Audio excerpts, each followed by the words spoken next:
السلام علیکم ناظرین، آپ دیکھ رہے ہیں دو رائے اور میں ہوں افتخار شیرازی۔ ناظرین، محرم اسلامی سال کا پہلا مہینہ اور ذی الحج اسلامی سال کا آخری مہینہ، اور یوں کہہ سکتے ہیں ہم کہ اسلامی سال کی ابتدا بھی قربانی سے ہوتی ہے اور اختتام بھی قربانی پہ۔ 10 ذی الحج کو حضرت ابراہیم علیہ السلام سے اس وقت اطاعت خداوندی کے تقاضے کے تحت سب سے بہترین قربانی مانگی جاتی ہے، اور کئی قربانیاں کرنے کے بعد بالآخر وہ اپنے صاحبزادے کو قربان کرنے کے لیے لے جاتے ہیں، لیکن 10 ذی الحج کو حضرت اسماعیل علیہ السلام قربان نہیں ہوتے، ان کی جگہ پہ ایک جانور قربان ہوتا ہے۔ لیکن ناظرین، اگر دیکھا جائے تو 10 محرم کو نواسۂ رسول نہ صرف خود بلکہ ان کے ساتھ 72 جانثار اپنی جان قربان کرتے ہیں، اور کس مقصد کے لیے؟ ایک تو اس میں اطاعت خداوندی ہے، اور ساتھ میں حق کے لیے قیام اور باطل کے خلاف ڈٹ جانا۔ گویا کہ یہ وہ وقت کا تقاضا تھا جس کے نتیجے میں امام عالی مقام حضرت امام حسین علیہ السلام اور ان کے 72 جانثاروں نے اپنی جانیں دیں، لیکن اسلام اور اسلام کے پیغام کو ہمیشہ کے لیے زندہ کر دیا۔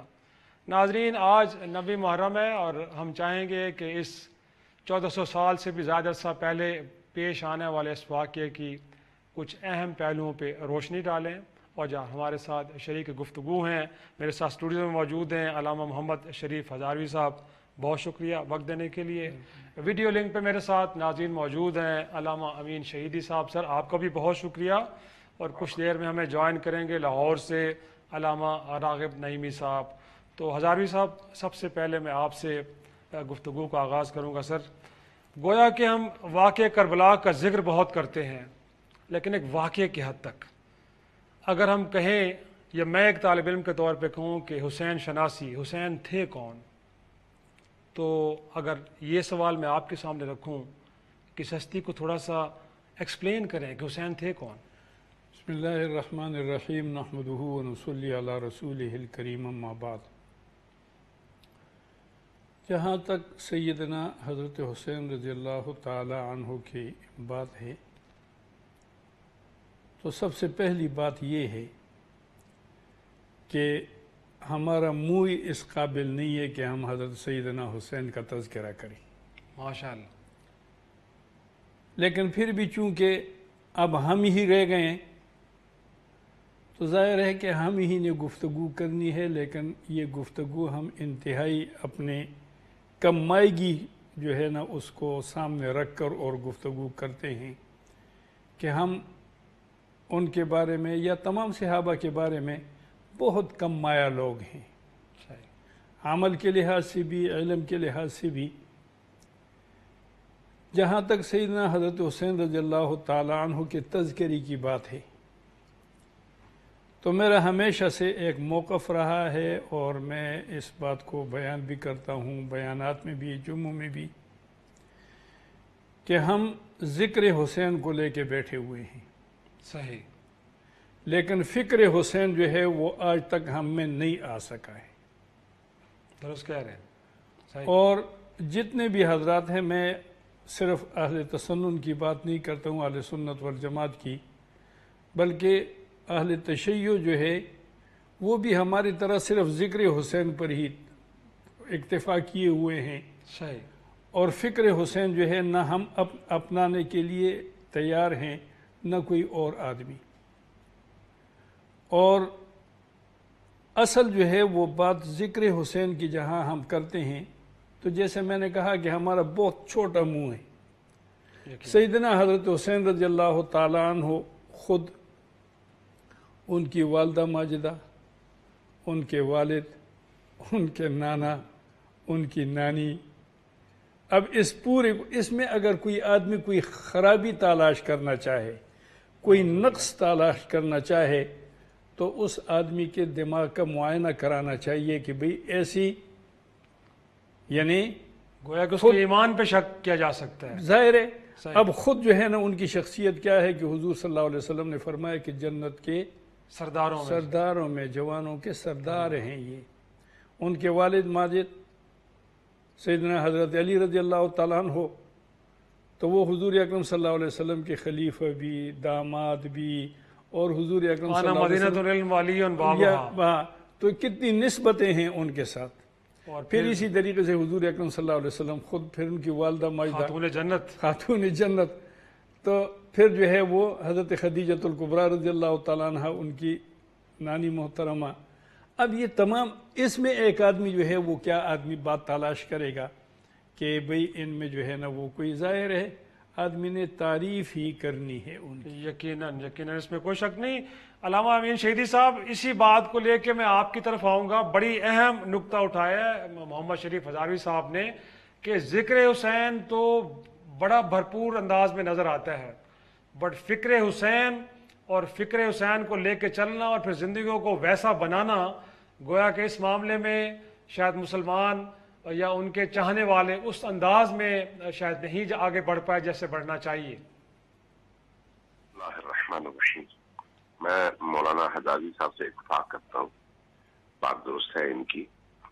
امام حسین کو پہچاننے کے لیے دین کو پہچاننا ضروری ہے.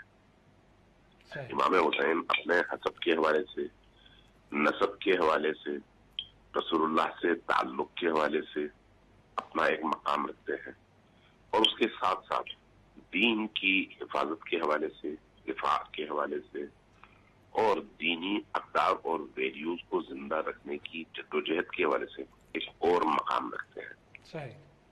دو چیزیں الگ الگ ہیں اس حوالے سے. ایک امام حسین علیہ السلام کا مقام، منصب، درجہ، محبوبیت، اللہ کی بارگاہ میں مقبولیت، اور اسلام کی گود میں ان کی پرورش، اور اپنے والدین اور رشتوں کے حوالے سے ان کا تقدس، یہ ایک الگ چیز ہے. اس کے ساتھ ساتھ جو ان کی عملی جدوجہد ہے دین کے دفاع کے لیے، وہ ایک الگ چیز ہے.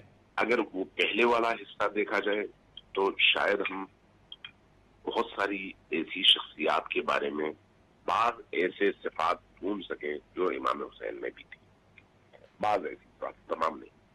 لیکن جو جدوجہد امام حسین علیہ السلام نے دین کے دفاع کے لیے کی ہے، اس جدوجہد کو سامنے رکھا جائے تو پھر ایسی جدوجہد آپ کو تاریخ میں بے نظیر نظر آتی ہے.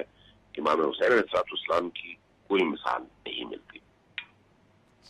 جہاں تک ان کی ذات کے فضائل کا تعلق ہے، اس میں تمام عالم اسلام متفق ہے، اور سب کے سب ان کے فضائل اور ان کے ذکر کے ذریعے سے اپنے آپ کو ان سے منسوب کرنے کی کوشش کرتے ہیں، چونکہ فضیلت ہے. جب فضیلت ہے تو ہر ایک کا جی چاہتا ہے کہ اپنائے، ہر ایک کا جی چاہتا ہے کہ بولے، ہر ایک کا جی چاہتا ہے کہ وہ اپنے آپ کو کسی نہ کسی طرح سے اس شخصیت اور ہستی سے منسوب کر کے اپنے مقام کو اوپر کرے. کیونکہ ہم اگر اوپر جانا چاہیں تو اوپر والے کا ہاتھ تھامیں گے تو جائیں گے. جہاں تک ان کی جدوجہد کا تعلق ہے، یہاں پر آ کے پھر میں ہزاروی صاحب سے مکمل اتفاق کرتا ہوں کہ ان کی جدوجہد، ان کا مبارزہ، ان کا دفاع دین، ان کا دینی شعور، اور ان کا دین کے لیے اس طرح سے اپنے سارے کنبے کو لے کر باہر نکلنا اور کٹوانا کنبے کو، لیکن دین پر آنچ نہ آنے دینا، یہ ایسا عمل ہے جس کا تذکرہ تو شاید ہوتا ہے، لیکن عملی طور پر اس کو اپنانے والے لوگ آپ کو کروڑوں اربوں میں بھی نہیں ملتے. اس حوالے سے دوسری بات یہ عرض کرنا چاہوں گا کہ اس میں کوئی شک نہیں کہ ذکر جب زندہ رہے گا تو اس ذکر کے نتیجے میں فکر تک بھی پہنچا جا سکتا ہے، لیکن اگر ذکر ہی زندہ نہ رہے تو فکر تک پہنچا نہیں جا سکتا. اس اعتبار سے اگر دیکھا جائے تو ذکر ضروری ہے، لیکن صرف ذکر کافی نہیں ہے. اس ذکر کو شعور میں ڈھلنا چاہیے، اس ذکر کو عقیدے میں ڈھلنا چاہیے، اس ذکر کو عمل میں ڈھلنا چاہیے، اس ذکر کو ایک ایسی تحریک کی شکل اختیار کر لینی چاہیے جس کے نتیجے میں انسان اس ذکر سے فکر تک، فکر سے عمل تک، عمل سے جدوجہد، اور اس نتیجے تک پہنچ سکے جو نتیجہ امام حسین علیہ السلام نے اپنی عملی زندگی میں عالم اسلام کو دیا. آپ یہ دیکھ لیجیے کہ امام حسین علیہ السلام نے 10 محرم کو جب قربانی دی تو اس وقت امام حسین کا نام لیوا کربلا کے میدان میں اور کوئی نہیں بچا تھا، اپنے ہی بچے تھے. صحیح. ہم نے ہزاروں کا اتنا بڑا لشکر. پھر اس کے بعد جب اسی امام حسین علیہ السلام کو ان کے ساتھیوں کے ساتھ نجف سے کربلا سے کوفہ اور دمشق اور اسلامی ریاست کے مختلف شہروں میں پھیلایا گیا، تو اس وقت بھی آپ کی حمایت کرنے والا کوئی نہیں تھا. جو آپ کی حمایت کرنا چاہتا اس کی گردن اڑائی جاتی، جو اس عمل پر شنی اور بدترین عمل پر اعتراض کرتا اس کی گردن اڑائی جاتی. اچھا، اسلامی معاشرے کے اندر بھی لوگ اس حوالے سے بے حس تھے، خاموش تھے، جبکہ نبی کریم کی رحلت کو ٹوٹل کتنا سا گزر چکا تھا؟ 50 سال. صرف 50 سال گزرنے کے بعد نبی کریم کا وہ جو شاندار، تابناک، روشن دور تھا وہ اس حد تک انحطاط پذیر ہو چکا تھا کہ اب نبی کے بچے ذبح کیے جائیں اور امت صرف تماشائی بنی. صحیح. خاموش. بالکل. یہ جو کیفیت ہے، اس کا مطلب کیا ہے؟ اس کا مطلب یہ ہے کہ وہاں پر بھی جو اصل عمل ہے دین کے دفاع کا، اس کی طرف لوگوں کی توجہ ختم ہو چکی تھی. صحیح. اگر ختم نہ ہوئی ہوتی تو امام حسین کے ساتھ کھڑے ہوتے.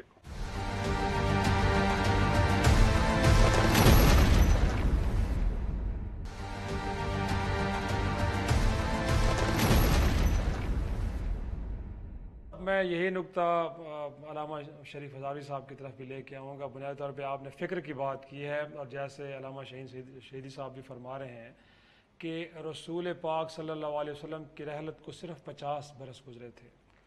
پھر میدان کربلا میں تاریخ مورخ لکھتا ہے کہ 6 اصحاب رسول تھے ساتھ، جنہوں نے جام شہادت نوش کیا، جن میں حضرت انس بن حارث کے بارے میں کہا جاتا ہے، حبیب ابن مظاہر کے بارے میں کہا جاتا ہے، مسلم بن اوسجہ کے بارے میں کہا جاتا ہے، ہانی بن مروہ کے بارے میں کہا جاتا ہے، عبداللہ بن یکتر کے بارے میں کہا جاتا ہے کہ یہ وہ ہستیاں تھیں جو اصحاب رسول میں سے تھے. گویا کہ فکر بھی بڑی واضح تھی. کہا جاتا ہے کہ بڑے خطبات دیے ہیں امام عالی مقام نے کربلا میں، بتایا ہے کہ میں کون ہوں، کس مقصد کے لیے آیا ہوں. پھر ساتھ میں جن کو لے کے گئے تھے وہ بھی بتا رہے تھے کہ حق پہ کون ہے.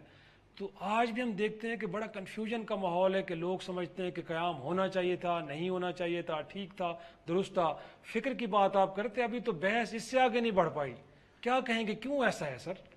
اس سلسلے میں یہ بات عرض کرنا چاہ رہا ہوں، جیسے علامہ شہیدی صاحب نے بھی فرمایا کہ حضور اکرم صلی اللہ علیہ وسلم کے صحابہ کافی تعداد میں موجود تھے. یہاں پر جو ہے وہ نقطہ نظر کا اختلاف ہو سکتا ہے. ظاہر ہے ان لوگوں کا اپنا نقطہ نظر تھا، اور حضرت امام حسین رضی اللہ تعالی عنہ کا اپنا ایک نقطہ نظر تھا. وہ اس بات کو شاید ضروری سمجھ رہے ہوں، یہ اس بات کو ضروری سمجھ رہے ہوں، لیکن اس بات پر جو ہے نا وہ کوئی اختلاف نہیں ہے کہ اس وقت اگر یہ قربانی نہ دی جاتی تو عین ممکن ہے کہ حالات دوسرا رخ اختیار کر چکے ہوتے. گویا کہ آپ کے خیال میں وہ جو دین تھا رسول پاک کا دین اس کا ممکن ہے کہ کوئی دوسری صورت آج ہمارے سامنے ہوتی. کچھ کہا نہیں جا سکتا ہے. تو بقائے دین کے لیے قربانی بڑی ضروری تھی. اور ظاہر ہے کہ وہ قربانی اگر کوئی اور آدمی دیتا، صحیح، میں آپ کوئی تیسرا آدمی، تو ہماری قربانی کا کوئی وہ نہیں ہے. اس لیے کہ ہماری کوئی ایسی نہیں ہے. ٹھیک ہے بھائی، وہ بڑے لوگ تھے، تابعی تھے، صحابہ تھے، لیکن ان کی قربانی اور حضرت حسین رضی اللہ تعالیٰ عنہ کی قربانی میں فرق ہے. صحیح. بٹ وہ جو ہم کہتے ہیں کہ ان کے جو فکر ہے وہ یقینی طور پہ کسی ایک فرقے کے لیے نہیں تھی، وہ سب مسلمانوں کے لیے تھی. آج اس فکر کو سب اختیار کریں، گویا کہ سب کے لیے. اور یقینی طور پہ جیسے آپ فرما رہے ہیں کہ اگر یہ قربانی نہ دی جاتی تو یہ کہا جا سکتا ہے کہ شاید دین کی اصل شکل جو ہے وہ کہیں بگڑ چکی ہوتی، کوئی اور شکل ہمارے سامنے. تو پھر کیا لگتا ہے آپ کو کہ فکر حسین کے اوپر زیادہ فوکس ہونا چاہیے، اس کو عام کرنا چاہیے؟ عام نہیں، اس پر باقاعدہ جو ہے نا میں کہتا ہوں کہ سیمینار اور ٹریننگ ہونی چاہیے. صحیح. اس پر سیمینارز ہوں، اس پر ٹریننگ ہو، لوگوں کے ذہن میں، میرے اور آپ کے ذہن میں جو ہے نا یہ بات بٹھانی چاہیے کہ بھئی اس فکر کے لیے آپ کام کریں گے. تو آج اگر حضرت حسین رضی اللہ تعالیٰ عنہ اتنے عرصے کے بعد بھی زندہ ہیں، صحیح صحیح، اور یزید کا کوئی تذکرہ نہیں، بالکل ایسے بالکل ایسے.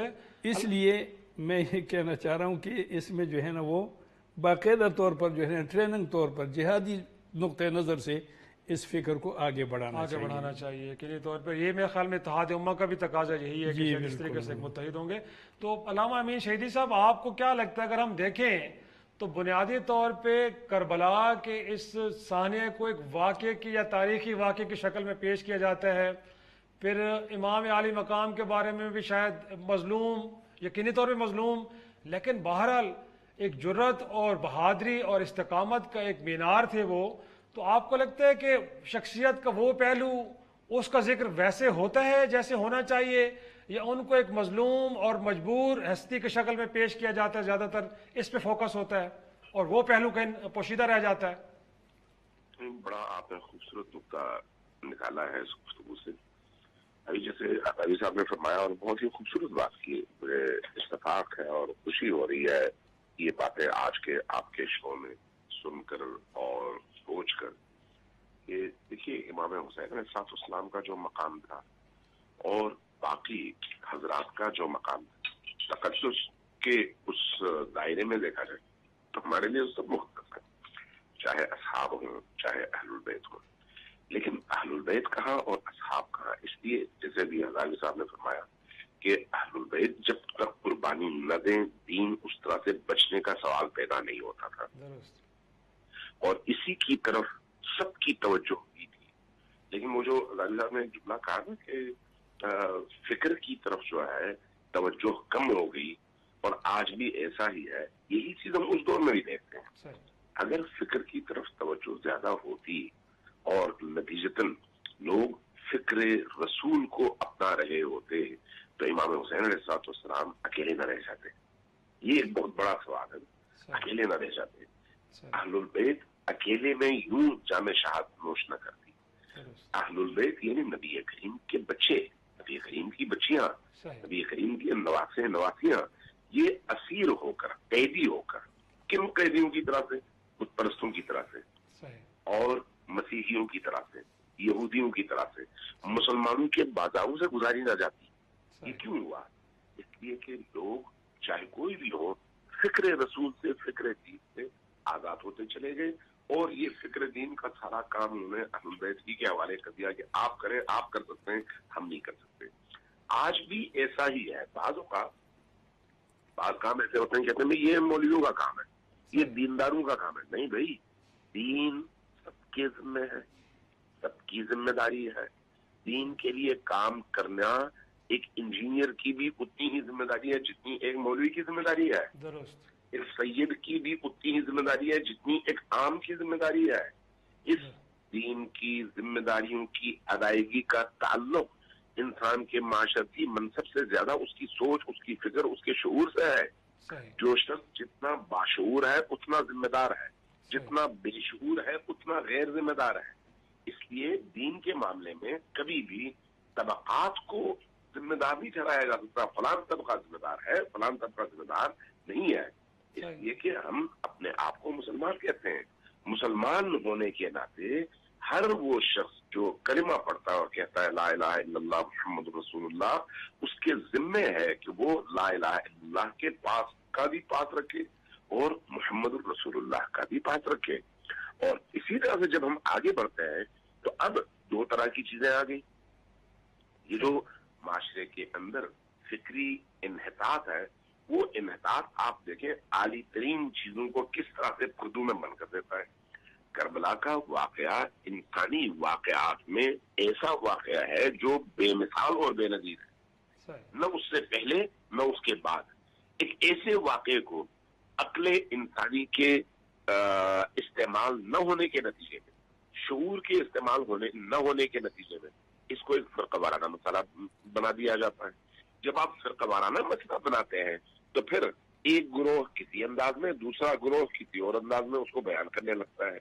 یہ نہیں دیکھتے کہ حسین ابن علی علیہ السلام نے جب یزید ابن معاویہ کے مقابلے میں قیام فرمایا تو اس قیام کے نتیجے میں جو مقصد حاصل ہوا وہ مقصد کیا ہے.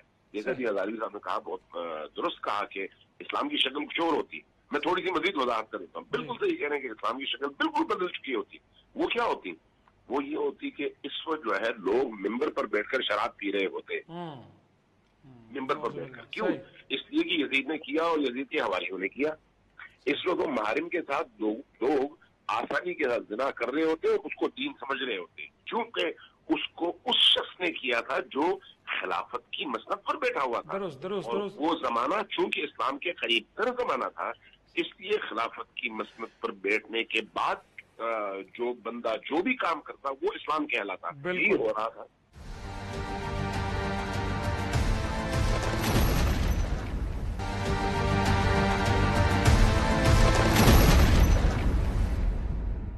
ہمیں کیونکہ جوائن کیا ہے علامہ راغب نعیمی صاحب نے بھی، تو چاہیں گے کہ ان کو بھی شریک گفتگو کریں. السلام علیکم راغب نعیمی صاحب. وعلیکم السلام ورحمۃ اللہ وبرکاتہ. جی آج ہم کیونکہ 9 محرم ہے اور ذکر حسین ہو رہا ہے، تو ہم چاہیں گے کہ آپ بھی، ظاہر سی بات ہے آپ کی رائے بڑی معتبر جانی جاتی ہے. جو ہم نے علامہ محمد شریف ہزاروی صاحب سے بھی بات کی اور امین شہیدی صاحب سے بھی یہی ہم نے سوال کیا کہ ایک تو یہ ہے کہ اگر ہم امام عالی مقام کا تعارف کرائیں تو وہ کون تھے بنیادی طور پہ. شاید لوگوں کو ابھی بھی کنفیوژن ہے کہ ان کی ہستی کیا تھی اور پھر ان کا قیام کس لیے تھا. اور میں اور آج سب میرے خیال میں اپنے آپ سے یہ سوال بھی کر سکتے ہیں کہ اگر آج اس دن ہم کربلا میں ہوتے تو ہم کس کی صفوں میں کھڑے ہوتے. تو اس پہ چاہیں گے کہ آپ اپنا علمی نقطہ نظر پیش کریں سر. بسم اللہ الرحمن الرحیم. بہت شکریہ آپ کا.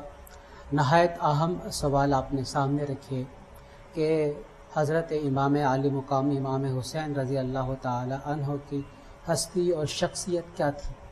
آپ نواسہ رسول ہیں، جگر گوشہ بطول ہیں، حضرت علی بن ابی طالب رضی اللہ تعالی عنہ کے انتہائی عزیز تر بیٹے ہیں، اور آپ وہ ہیں جنہیں نبی کریم صلی اللہ علیہ وآلہ وسلم نے فرمایا کہ حسین مجھ سے ہے اور میں حسین سے ہوں. آپ وہ ہیں جنہیں نبی کریم صلی اللہ علیہ وآلہ وسلم نے جنت کے نوجوانوں کا سردار قرار دیا. آپ کو نبی کریم صلی اللہ علیہ وآلہ وسلم سونگا کرتے تھے کہ جنت کی خوشبو ہے، جنت کی پھولوں کی کلیوں کی خوشبو ہے. آپ وہ ہیں جن کے لیے نبی کریم صلی اللہ علیہ وسلم اپنی نماز کو مختصر فرما دیا کرتے تھے. آپ وہ ہیں نبی کریم صلی اللہ علیہ وسلم خطبہ ارشاد فرما رہے ہیں اور وہ آ کے آپ کی گود میں بیٹھ کے آپ کے جسم کے ساتھ کھیلنا شروع کر دیتے ہیں. یہ وہ حسین ہیں جنہیں نبی کریم صلی اللہ علیہ وآلہ وسلم جیسی سواری میسر آئی کہ ان کے دوش، ان کے کاندھے مبارک کے اوپر حضرت امام حسین رضی اللہ تعالی عنہ نے سیر فرمائی. آپ حضرت امام حسین ایک طرف اپنے نسب کے اعتبار سے نبی کریم صلی اللہ علیہ وآلہ وسلم کے نواسے ہیں، تو اپنے حسب کے اعتبار سے آپ زاہد ہیں، آپ متقی ہیں، آپ اورا ہیں، آپ عالم ہیں، آپ عابد ہیں. آپ ہر عبادت کو اپنی جان اور اپنی طاقت سے بڑھ کے ادا فرمانے والے ہیں. آپ نے 20 حج پیادہ فرمائے، سواری کے ساتھ فرمائے. آپ انتہائی سخاوت کرنے والے ہیں. جو تو سخا آپ پہ آ کے ختم ہوتی ہے، اور آپ کی ذات وہ ذات گرامی ہے کہ جب کوئی پوچھنے والا، ملنے والا آپ کے بارے میں آ کے سوال کرتا ہے کہ مجھے بتائیں حسین سے میں نے ملنا ہے، حسین کہاں پہ ہوں گے، تو رہنمائی کی جاتی ہے کہ مسجد میں چلے جائیے، وہاں پر جو حلقہ علم ہے اس کے وسط میں جو تشریف فرما ہوں گے وہی حسین ابن علی رضی اللہ تعالی عنہ ہوں گے. اور آپ نے سوال کیا کہ اگر واقعہ کربلا ہوتا اور ہم اس میں شریک ہوتے تو ہم کس کی صفوں میں کھڑے ہوتے. آپ یقین جانیے میرا نام راغب حسین ہے.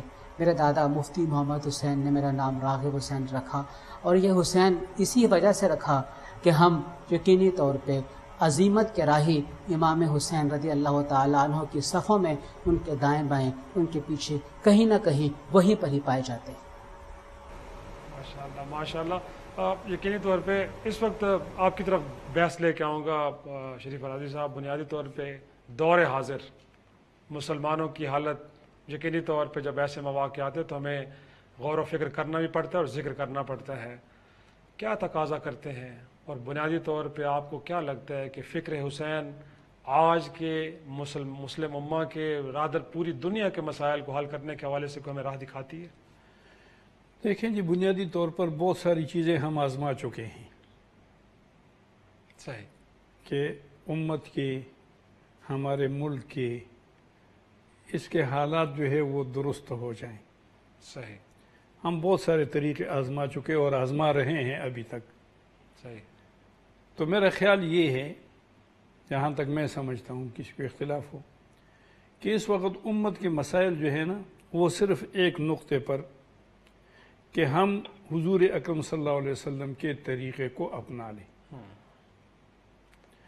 اور پھر اس کے بعد جو ہے خلفائے راشدین ہیں. تو ظاہر ہے کہ خلفائے راشدین کو دیکھیں کہ وہ کہاں سے کہاں تک پہنچ گئے تھے. پھر حضور اکرم صلی اللہ علیہ وسلم کے اہل بیت ہیں. صحیح. اب ان کے سیرت کو اور طریقہ کار کو ہمیں دیکھ لینا چاہیے کہ امت کس طریقے سے جو ہے وہ متحد ہوئی ہے. صحیح. جہاں تک قربانی، تو قربانی کے بغیر کچھ بھی نہیں ہوگا جی. یقیناً یقیناً قربانی امت کو بھی دینے پڑے گی، یہاں کے دانشوروں کو بھی دینے پڑیں گی، علماء کو بھی دینے پڑے گی، جو بھی ہے جس کی قربانی اللہ نے قبول کی. صحیح. لیکن کامیابی کا راستہ جو وہی ہے جو حضور اکرم صلی اللہ علیہ وسلم، خلفائے راشدین یعنی صحابہ کرام اور خلفائے راشدین، اور پھر ائمہ اہل بیت اطہار، یہ جو راستے پر وہ چلے ہیں. تو کہاں سے وہ چلے تھے اور کہاں تک وہ پہنچے؟ صحیح. کہ آج دنیا کے اندر جو ہے، جو میرا تجزیہ ہے جی وہ یہ ہے کہ کوئی ملک بھی آپ کو ایسا نہیں ملے گا جس میں 1% بھی مسلمان نہ ہوں. یقیناً. ہر ملک کے اندر 1-2% کم سے کم یہ مسلمان موجود ہیں. لیکن ایسے ممالک موجود ہیں جس میں ایک بھی کافر نہیں. یقیناً. اس لیے میں یہ کہتا ہوں کہ ہمیں ان اپنے بزرگوں کے تذکرے کے ساتھ ساتھ ان کی فکر کو اپنانا، اس کے لیے جد و جہد کرنا، اس کے لیے جو ہے وہ اپنانا اور اس پر چلنا. ایک یہ ہے کہ ہم اپنے کمرے کے اندر بیٹھ کر اس کے لیے جد و جہد کے لیے اپنے جو ہے نا وہ افکار جھاڑتے رہیں. صحیح ہے. لیکن عملی جد و جہد جو ہے وہ جب تک امت نہیں کرے گی. اب یہ ہے کہ امت میں کس کو اللہ نے جو ہے وہ منتخب کرنا ہے اس کے لیے. لیکن کامیابی کا راستہ بالآخر وہی ہے جو حضور اکرم صلی اللہ علیہ وسلم سے چل کر اور پھر خلفائے راشدین، ائمہ اہل بیت اطہار اور آگے جو ہے وہ سلسلہ چلا ہے. تو یہ کامیابی، امت کا اتفاق، امت کا اتحاد، ان ساری چیزوں کی بنیاد اس ایک نقطے پر ہے. صحیح صحیح درست کہہ رہے ہیں. اور اگر یہ جو ہے نا کہ میں اپنی بات کروں، آپ اپنی کریں، تیسرا اپنی بات کرے، تو میرا خیال ہے کہ اسلام کا نام تو ہم لیتے ہی رہیں گے، اس کے علاوہ ہمارے پاس کوئی چارہ نہیں ہے. لیکن ہم اسلام کے لیے کوئی مثبت جو ہے وہ اقدام کرنے پر شاید قادر نہ ہوں.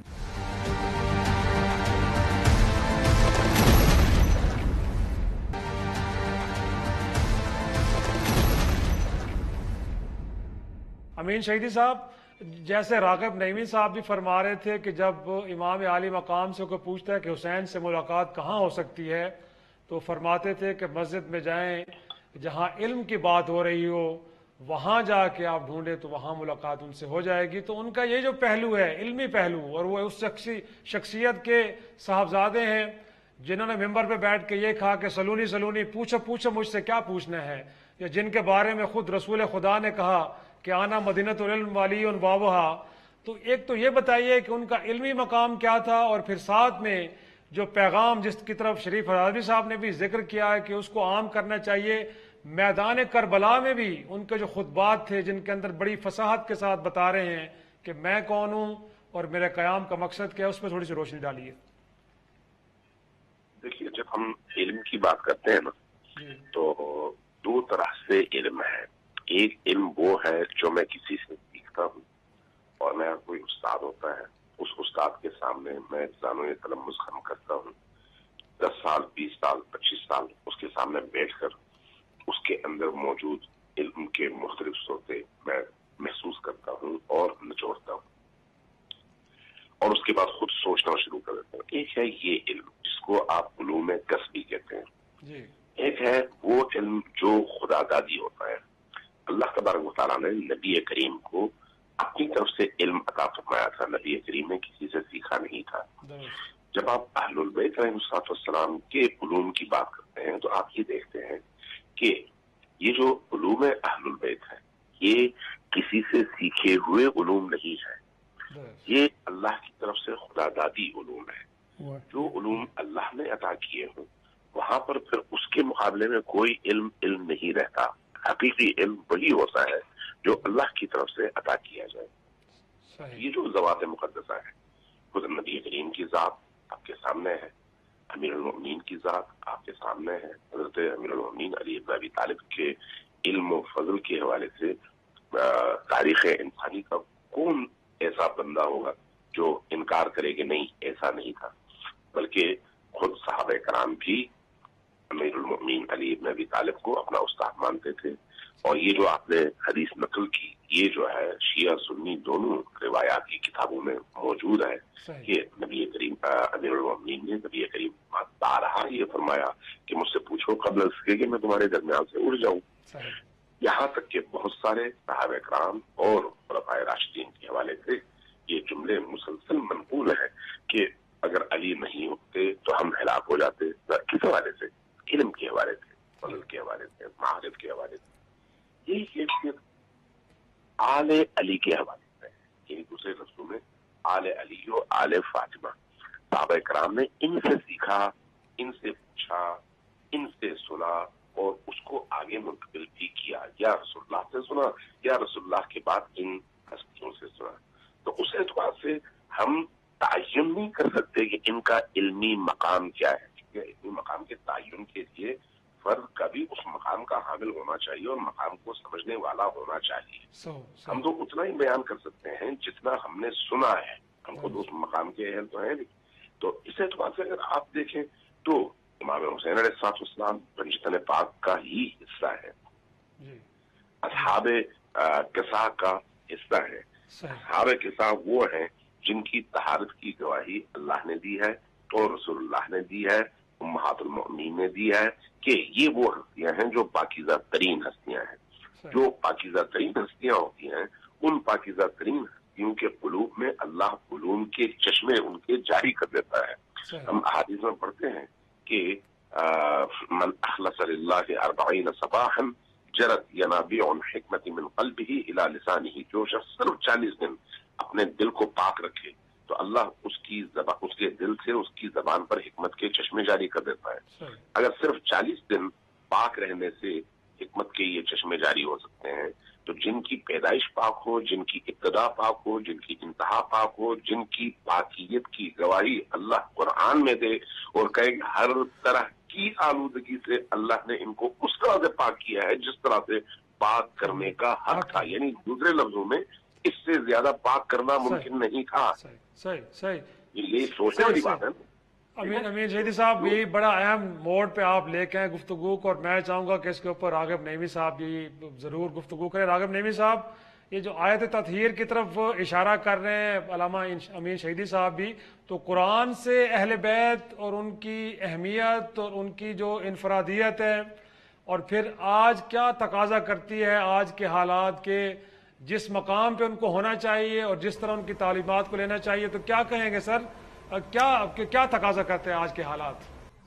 دیکھیے آیت تطہیر کو لے لیجئے، واقع مباہلہ کو لے لیجئے، یا قرآن کریم کی وہ آیت مبارکہ جس میں نبی کریم صلی اللہ علیہ وآلہ وسلم ہی کے حوالے سے فرمایا جا رہا ہے قُلْ لَا أَسْأَلُكُمْ عَلَيْهِ أَجْرًا إِلَّا الْمَوَدَّةَ إِلَّا فِي الْقُرْبَى۔ بھئی مودت چاہیے اپنے قربا میں، اپنے قرابت داروں میں، ان میں جو آیت تطہیر کے مصداق ہیں، ان میں جو قصہ کی روایت کے امین ہیں، ان میں جو مباہلہ کے وقت نکلے ہوئے ہیں، ان میں جن کے اوپر اہل بیت کا اطلاق ہوتا ہے۔ اور جب آپ اہل بیت کو دیکھتے ہیں تو پھر ہمیں اس بات کو بھی نہیں بھولنا چاہیے کہ جو ہمارا قلبی رجحان اہل بیت کے ساتھ اہل بیت کی طرف ہونا چاہیے۔ ہم دیکھتے ہیں کہ معاشرہ افراد و تفرید کا شکار ہے، کہیں پر اتنی زیادہ محبت ہے کہ اس محبت کے سامنے ہر چیز اندھی ہو گئی، اور کہیں پر اتنی زیادہ اعراض ہے کہ الامان والحفیظ، وہ چیز جو اللہ وحدہ لا شریک اپنے ماننے والوں سے جس کا تقاضا کر رہا ہے، ہمیں اس کی طرف بھی آنا ہے۔ اور پھر آپ اصحابہ کرام اور اہل بیت اطہار کے درمیان کس طرح سے ان رشتہ داریوں کو اگنور کر سکتے ہیں جو کہ قائم ہو چکی، جس طرح ام فروا جو حضرت ابو بکر صدیق رضی اللہ تعالی عنہ کی پڑپوتی ہیں، ان کا نکاح سید زین العابدین امام سجاد علیہ السلام ان کی اولاد سے، ان کے بیٹے سے ہو رہا ہے، جن سے آگے 3-4 امام ائمہ معصومین وہ آگے چل کے پیدا ہوتے ہیں، تولد ہوتے ہیں۔ تو دیکھیے، ہمیں تو من حیث المجموع اہل بیت اطہار اور صحابہ کرام جو مقام جس طریقے سے بتا دیا گیا، اس طریقے سے اس طرح سے ہمیں ان کے ساتھ اپنی قلبی لگاؤ محبت کا اظہار بھی کرنا ہے، اور جو مقام عطا کر دیا گیا وہ مقام بھی ہمیں انہیں دینا ہے۔ جو السابقون الاولون کے مقام و مرتبے پہ فائز ہیں، ہمیں ان کا بھی خیال کرنا ہے، اور جو آیت مودہ کے اندر آتے ہیں ہمیں ان کا بھی لحاظ رکھنا ہے۔ تو یہ ایک ایسا معاملہ ہے جس میں ہم کسی ایک سے بھی اعراض نہیں کر سکتے، ہمیں ان تمام کو ساتھ لے کر چلنا ہے، اور صحیح مسلمان کی پہچان ہی یہ ہے کہ جو ان تمام کو ساتھ لے کر چلتا ہے، ان تمام میں سے ہر ایک کو جو اس کا مقام و مرتبہ ہے اس کے مطابق اپنے دل میں اس کے لیے محبت رکھتا ہے، اپنی زبان سے اس کا اظہار کرتا ہے، اور جب اس کا موقع آتا ہے تو پھر موقع آنے پر وہ اس کے اوپر ڈٹ بھی جاتا ہے، حسین کی عظیمت والے راستے کی طرح۔ اور جہاں تک ہمیں امام حسین رضی اللہ تعالی عنہ کی سیرت طیبہ سے جو سبق ملتا ہے، وہ اس استعارے کو سمجھنے کی ضرورت ہے جو حسینیت کے نام کے ساتھ موسوم ہے۔ جو بھی جری ہے، شجاعت کا اظہار کرتا ہے، اور اس وقت کرتا ہے جب تکالیف اور مصائب اس کے اوپر پے در پہ طوفانوں کی مانند آ رہے ہیں، اور وہ حق کا علم بلند کرتا ہے، تو پھر کہا جاتا ہے کہ حسین کی طرح یہ شخص بھی ڈٹ جانے والا ہے، حسینیت کے راستے پر چلنے والا ہے، اور یہی راستہ عظیمت کا راستہ ہے۔ اور آپ دیکھ لیجئے، جو یزیدیت کا استعارہ ہے، جہاں کہیں بھی ناحق ہو رہا ہے، ظلم ہو رہا ہے، جہاں کہیں بھی جبر ہو رہا ہے، تو اس کے لیے جو استعارہ استعمال کیا جاتا ہے وہ یزیدیت کا کیا جاتا ہے، جو مد مقابل ہے حسینیت کے۔ تو پھر ہمیں خود سوچنا ہے کہ ہم کس استعارے کے جھنڈے تلے اپنی زندگی کو گزاریں گے، کہ محبت مودت اور مودت قربا والے جھنڈے تلے ہم نے اپنی زندگی کو گزارنا ہے، ہم نے السابقون الاولون کے ساتھ محبت کرنے والی زندگی گزارنی ہے، یا ہم نے ان سے اعراض کرنے والی زندگی گزارنی ہے؟ یہ اب ہم اپنے آپ سے سوال کریں، ہر شخص اپنے آپ سے سوال کرے، اور پھر اسے اس کا جواب اس کا دل خود کہے گا کہ اس نے کہاں پہ کھڑا ہونا ہے۔ بڑی فصاحت کے ساتھ آپ نے بیان کر دیا کہ ہمیں کس استعارے کے ساتھ، ہمیں کس ہستی کے ساتھ، ہمیں کن لوگوں کے ساتھ کھڑے ہونا چاہیے، اور یقینی طور پہ پیغمبر اسلام سے لے کے دیگر ہستیوں نے اس حوالے سے اپنے پیغام کو بڑی وضاحت کے ساتھ بیان کیا ہے۔ بس صرف یہ ہے کہ سمجھنے والے لوگ ہوں، اور یقینی طور پہ یہ دین اجتماعیت کی بات کرتا ہے، نفاق کی ہرگز بات نہیں کرتا۔ اسی کے ساتھ علامہ امین شہیدی صاحب آپ کا بھی شکریہ، علامہ محمد شریف ہزاروی صاحب آپ کا بھی شکریہ، اور علامہ راغب نعیمی صاحب آپ کا بھی شکریہ۔ آج کا شو یہی ختم کرتے ہیں۔ افتخار شیرازی کو اجازت دیجیے، خدا حافظ۔